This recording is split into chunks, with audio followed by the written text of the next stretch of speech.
आज की यह क्लास पशुओं से संबंधित बहुत महत्वपूर्ण है और आज की इस क्लास में हम देखने वाले हैं विभिन्न पशुओं में नाड़ी गति याद करने की जगह कि किस पशु की नाड़ी गति को यदि हमें याद करना है तो उनके कौन से भाग से या उनके कौन से अंग से छूकर याद किया जाता है। तो ये सारी जानकारी आज हम एक एक करके देखने वाले हैं। और पशु गाय भैंस, भेड़ बकरी, घोड़ा गधा खच्चर, ऊंट सुअर, ये सारे जो पशु इनका हम इन सभी पशुओं का हम कॉमर्शियल उपयोग करते हैं दैनिक जीवन में। तो इनका हम एक एक करके समझने वाले हैं और बहुत अच्छे से समझेंगे। और यह वीडियो जो है आपके सारे एग्जाम को कवर करेगा, सभी एग्जाम के लिए यह बहुत महत्वपूर्ण है। नमस्कार दोस्तों, मैं सचिन राय और आपके अपने YouTube channel PAT with Sachin में एक बार फिर से आपका स्वागत है। यदि आप मेरे चैनल में पहली बार विजिट कर रहे हैं तो प्लीज़ चैनल को सब्सक्राइब जरूर कर लें और यदि आपको वीडियो पसंद आता है तो लाइक और शेयर जरूर करें। तो चलिए हम एक एक करके बहुत अच्छे से स्टार्ट करेंगे और बहुत अच्छे से समझने वाले हैं। यह वीडियो जो है कंपटीशन एग्ज़ाम के लिए भी बहुत महत्वपूर्ण है और एग्रीकल्चर के एग्ज़ाम के लिए भी बहुत महत्वपूर्ण है, क्योंकि यह वीडियो में ऐसे प्रश्न के बारे में हम अध्ययन करने वाले हैं जो एकदम जनरल है। साथ में एग्रीकल्चर के तो है ही, लेकिन जीके से बहुत ज़्यादा संबंध रखते हैं। तो चलिए हम स्टार्ट करते हैं। तो चलिए आज की क्लास हम स्टार्ट करते हैं। तो ये तालिका आपके सामने दी हुई है। एक साइड क्या है पशु एनिमल और दूसरी साइड है उनका स्थान या जगह कि कौन से शरीर का भाग से पशुओं की नाड़ी गति के बारे में पता लगा। तो सबसे पहले हम देखने वाले हैं कॉमर्शियल एनिमल यानी कि कैटल और बफेलो के बारे में। कैटल और बफेलो जो है हमारे भारत में ऐसे मवेशी हैं जिनका उपयोग सबसे ज़्यादा दूध उत्पादन के लिए या दूध से बने खाद्य पदार्थ के लिए उपयोग किया जाता है। तो चलिए देखते हैं हम गाय या भैंस। गाय या भैंस की यदि नाड़ी की गति हमें पता करना है तो कैसे करेंगे? मिडिल कॉक्सिजियल धमनी। तो ये गाय या भैंस के नाड़ी की गति हमें पता करना है तो मिडिल कॉक्सिजियल धमनी से ही पता करते हैं। अब ये मिडिल कॉक्सिजियल यानी मिडिल कॉक्सिजियल आर्टरी ये कहाँ पर पाई जाती है? ये पूंछ के नीचे पाई जाती है। कहाँ पर पाई जाती है? पूंछ के नीचे पाई जाती है। इसे मीडियन धमनी भी कहा जाता है। इसे क्या कहा जाता है? मीडियन धमनी भी कहा जाता है। अब पता कैसे लगाएंगे?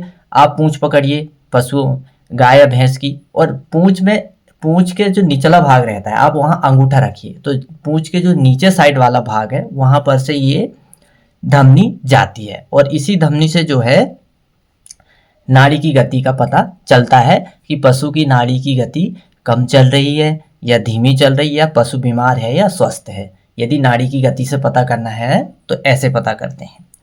तो हालांकि जो है पशु की जो नाड़ी की गति है, यदि हम गाय की बात करें तो 42 से 60 बार होती है। कितनी होती है? 42 से 60 बार। और यदि भैंस के नाड़ी की गति की हम बात करें तो इसकी भी 42 से 60 बार होती है। तो ये बात आपको ध्यान रखना पड़ेगा। तो चलिए अब देखते हैं हम भेड़ और बकरी के बारे में। किसके बारे में? भेड़ और बकरी के बारे में। हालांकि जो है भेड़ का वैज्ञानिक नाम ओविस एरिस है और बकरी का वैज्ञानिक नाम है कापरा हिरकस है। और ये दोनों ही ऐसे पशु है जिनका उपयोग बहुत ज़्यादा कॉमर्शियल होता है और इनके मांस से, इनके ऊन से, इनकी खाल से जो है विदेशी मुद्रा भी प्राप्त होती है। जैसे भेड़ से यदि भेड़ के बारे में हम चर्चा करें तो सबसे ज़्यादा जो ऊन का उत्पादन भारत का राजस्थान राज्य करता है और भेड़ का पालन भी वही करता है। और बकरी से क्या? मांस मिलता है और खाल मिलती है। लेकिन कुछ बकरियां दूध के लिए भी पाली जाती है, जैसे सानेन जिसे विश्व की दूध की रानी कहा जाता है। तो ऐसे बहुत सारे प्रश्न बनते हैं। तो चलिए हम देखते हैं अब भेड़ और बकरी। भेड़ और बकरी की जो नाड़ी की गति हमें पता करना है तो कैसे करेंगे? फीमोरल धमनी, फीमोरल आर्टरी। अब ये फीमोरल आर्टरी कहाँ पर पाई जाती है? ये फीमोरल आर्टरी यानी फीमोरल धमनी पिछली टांग में अंदर की तरफ, यदि आप पिछली टांग में देखोगे तो जो कुछ बकरी के घन्ने बाल रहते हैं तो घन्ने बाल से जो आयन रहता है उसके जस्ट नीचे अपन को हाथ डाल के वहां से एक नस जाती है जिसे हम क्या कहते हैं? धमनी कहते हैं यानी नाड़ी कहते हैं। और उसी नाड़ी में जो है हम उसे हल्का सा पुश करके पकड़ के रखते हैं। तो हमें निश्चित ही थोड़ा सा यदि हमें नाड़ी पढ़ने का ज्ञान है तो आपको समझ में आएगा कि यहाँ जो भेड़ और बकरी की नाड़ी यानी फीमोरल धमनी यही है, और इसी से हम इसकी नाड़ी की गति पता कर सकते हैं। तो आपको ऐसे पता चल जाएगा।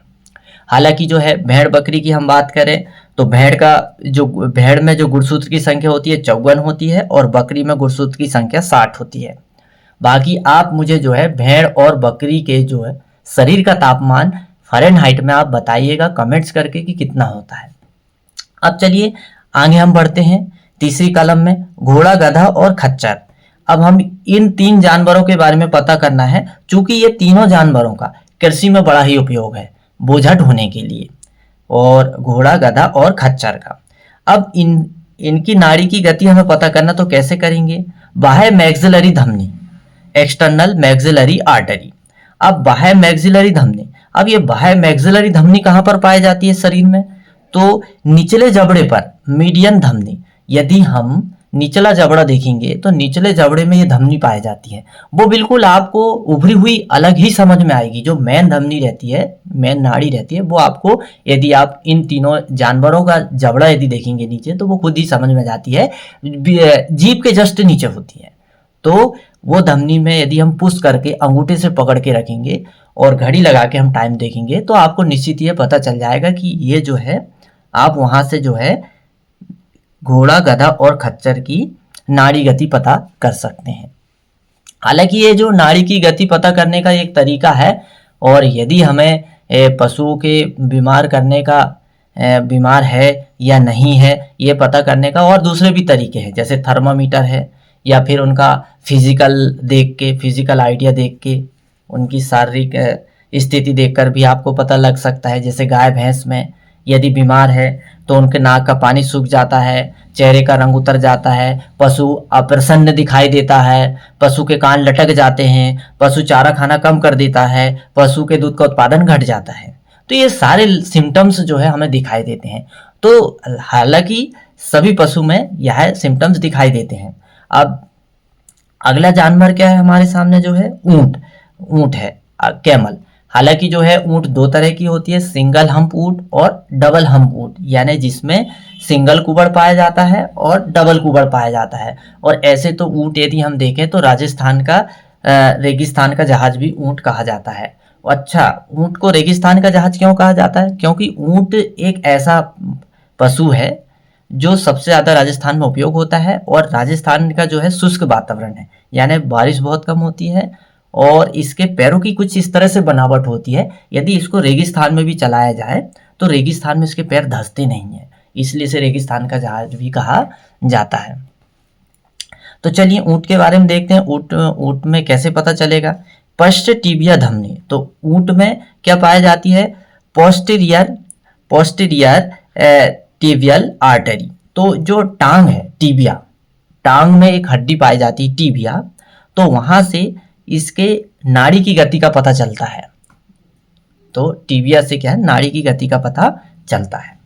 तो ये ऊंट आपने समझ लिए, और ऊंट जो है राजस्थान का राष्ट्रीय पशु भी माना जाता है। अब बात आती है सुअर की। हालांकि सुअर जो है 2 प्रकार की होती है, देसी सुअर, विदेशी सुअर।